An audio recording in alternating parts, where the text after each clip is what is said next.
सभी को शुभ संध्या। जो बच्चे चैनल के ऊपर नए हैं वो वीडियो को देखने से पहले चैनल को लाइक और सब्सक्राइब करें और आगे से आगे वीडियो को शेयर करें ताकि लॉकडाउन के दौरान प्रत्येक बच्चे को वीडियोस का लाभ प्राप्त हो सके। पिछली क्लास में हमने रेस्पिरेशन और न्यूट्रिशन से रिलेटेड टॉपिक्स को कवर कर लिया था। अब हम थर्ड टॉपिक जो लाइफ प्रोसेस का है ट्रांसपोर्टेशन, उसको स्टार्ट कर रहे हैं। तो ट्रांसपोर्टेशन में सबसे पहले आता है कि ट्रांसपोर्टेशन मीनिंग क्या है, ट्रांसपोर्टेशन होता क्या है। तो transportation it is the movement of materials, ये मटेरियल्स का मूवमेंट है from one part two another, यानी बॉडी के अंदर जो मटेरियल्स हैं वो एक भाग से दूसरे भाग में कैसे मूव करेंगे, ये जो प्रोसेस है वो ट्रांसपोर्टेशन कहलाती है। इंपॉर्टेंस की बात करते हैं कि ट्रांसपोर्टेशन इंपॉर्टेंट क्यों होता है। तो मैंने यहाँ पे बेसिक सी चीज़ें आपके सामने लिखी हैं, चारों ही पॉइंट इंपॉर्टेंट हैं। अगर हमें फूड को ट्रांसपोर्ट करना है तो ट्रांसपोर्टेशन हेल्प करेगा, गैसेस को ट्रांसपोर्ट करना है तो भी यही हेल्प करेगा, एक्सक्रीटरी गैसेस है, एक्सक्रीटरी प्रोडक्ट्स हैं, उनको ट्रांसपोर्ट करने के लिए भी ट्रांसपोर्टेशन मैकेनिज्म चाहिए और हार्मोन्स को ट्रांसपोर्ट करने के लिए भी इसी मैकेनिज्म की हेल्प लेनी होगी। ट्रांसपोर्टेशन इन ह्यूमन बींग्स, अब हम ये जनरल थिंग्स जो हैं वो ह्यूमन के रेफरेंस में देख रहे हैं। It's carried out by circulatory system, जो ह्यूमन के अंदर जो ट्रांसपोर्टेशन का प्रोसेस है वो सर्कुलेटरी सिस्टम के थ्रू किया जाता है। Circulatory system is the example of the organ system.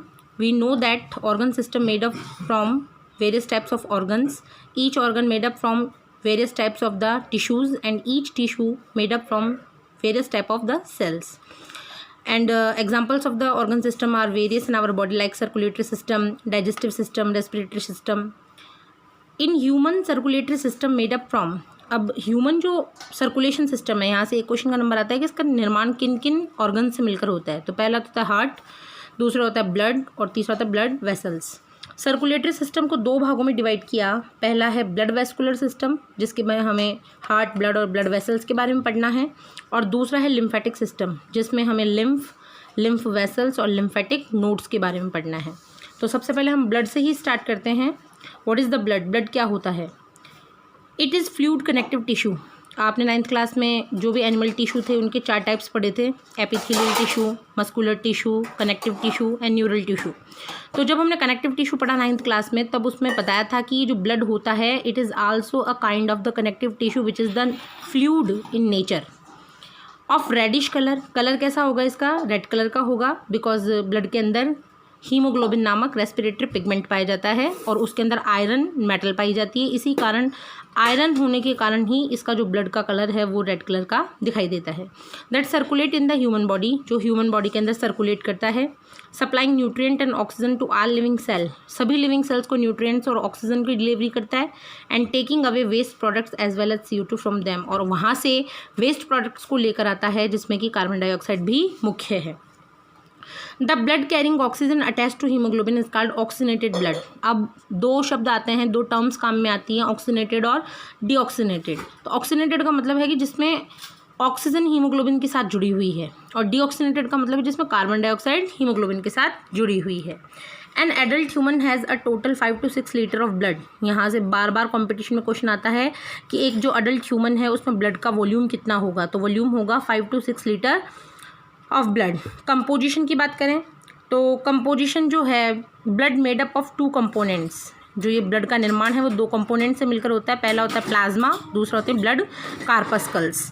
Plasma fluid है और ब्लड कार्पस्कल्स सॉलिड हैं, और ब्लड कार्पस्कल्स के लिए एक नया नाम भी ले सकते हैं हम, जिसको हम कहते हैं formed elements, FORMED, formed elements.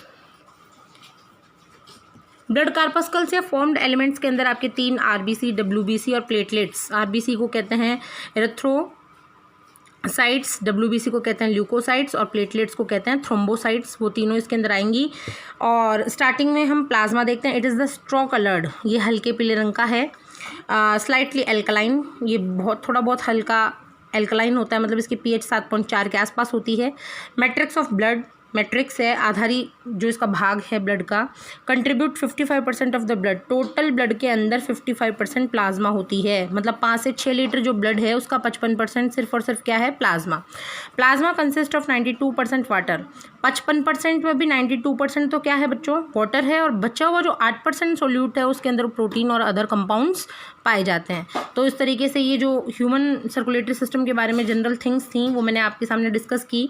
इसी टॉपिक को हम जो कंटिन्यू करेंगे वो नेक्स्ट वीडियो में करेंगे। आज के वीडियो से रिलेटेड अगर कोई क्वेरी या कोई प्रॉब्लम है तो प्लीज़ कमेंट सेक्शन में लिखकर मुझे ज़रूर बताएं ताकि उनका सॉल्यूशन किया जा सके, और आगे से आगे वीडियो को शेयर भी कीजिए ताकि इसका बेनिफिट सभी को मिले।